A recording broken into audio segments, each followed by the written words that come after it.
I had a few people around, had asked for autographs here, but it was just sort of, I always thought it was because I was Jimmy's son and stuff. And really, the first time it really amazed me. We went to Japan, and as you go overseas, they're pretty fanatical. I mean, they are here a little in the States, but over in Japan, they're just amazing. And we had been going all day long one day, and I was with Jimmy, and there was a magazine that wanted to do an interview with me at this bar one night. And when we got to the bar, we pulled up. Japan, 20 people is a huge bar. There was 20 people standing out in the street with signs, clapping and hollering, and we went in, we signed the back of chairs, we signed bottles, we signed shirts, we signed everything.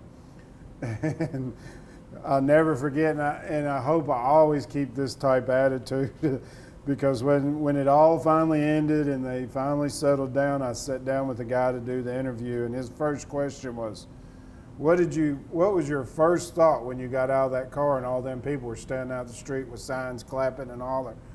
I said, if my friends at home could see me, they'd be down on the floor laughing.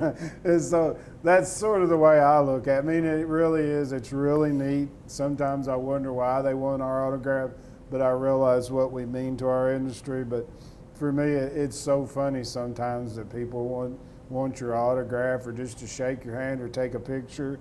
I mean, there's probably been a million pictures of me or Jimmy both been taken, So it's just sort of funny to me. I mean, I appreciate people wanting it, but it's sort of funny to me because when I go home, I'm just Eddie. In the United States, your southern states are your best. Overseas, for us, Australia is our biggest export market. Japan's always been a wonderful market for us.